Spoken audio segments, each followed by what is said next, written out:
G'day, it's Daka here and I hope you are well.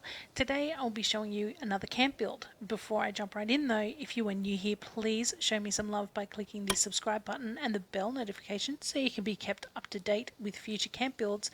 And also follow me on all my socials, which are all linked in the description box down below. Now let's get into today's tour.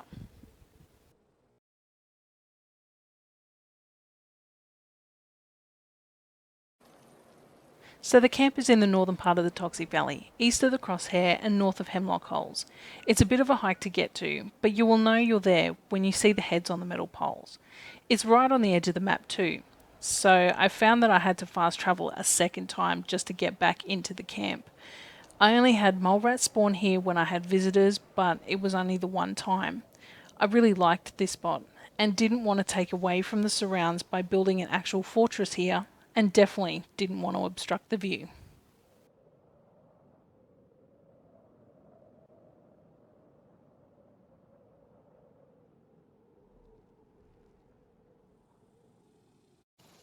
Walking up this small incline, here is the entrance. I used different signs to give off the "you're not welcome" vibe.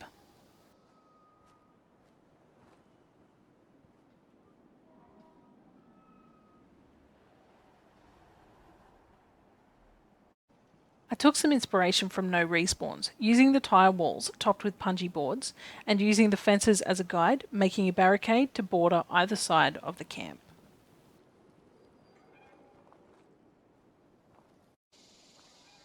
Through the gate and over to the guard post, I have placed a lamp and a sleeping bag as one of a few places to sleep.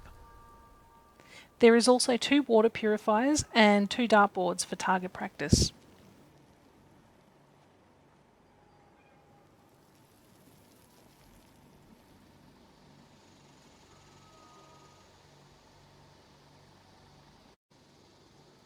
Turning around and heading towards the edge of the cliff, there is somewhere to cook and a communal area to eat.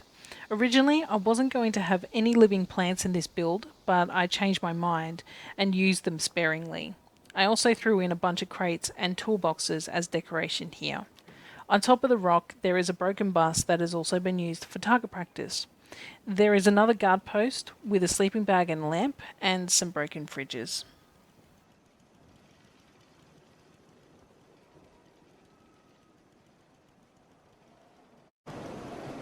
In the middle of the camp, I stacked a bunch of boxes for the supplies, or things that have been collected around the wasteland.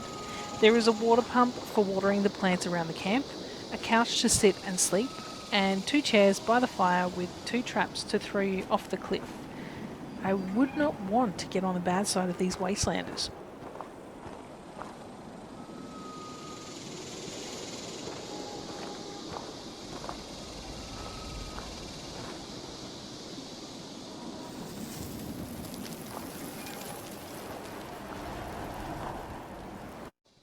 On the edge, there is a bathtub, another fire, and a chair overlooking the Toxic Valley. Check out that view. And, of course, another spot to sleep.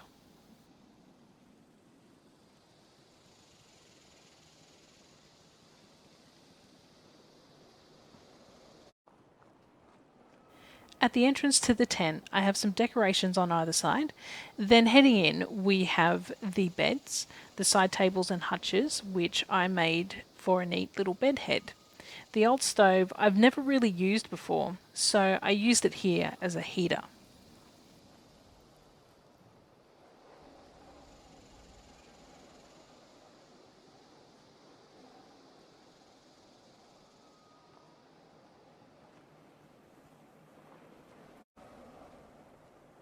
Next to the tent, there's some junk, a power armor station, and a barbecue.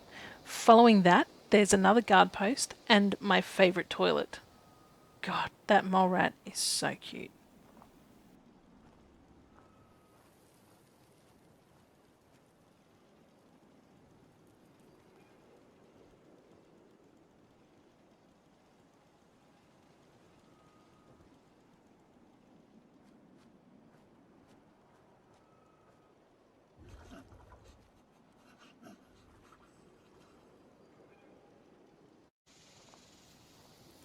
Climbing up to this flat rock, here is the workshop area.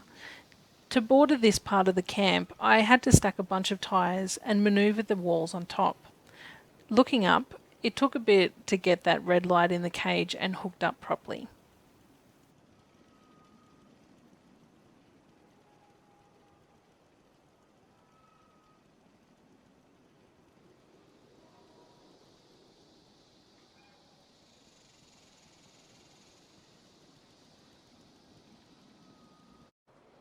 I couldn't put a light or an oil lamp in this cage, which is a shame. I built this flat wall and put some plants on top as a filler.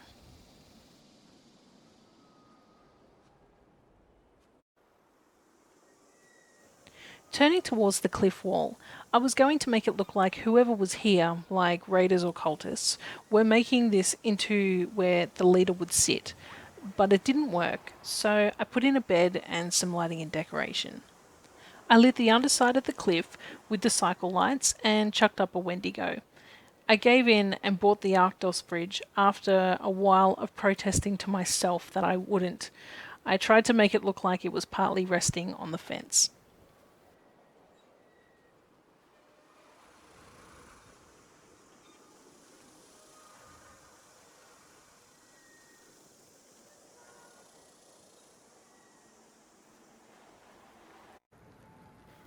And this is what the camp looks like at night. So this is the entire tour done. I do hope that you liked this video. As always, if you did, please like, comment and subscribe. I hope to see you next time. Cheers!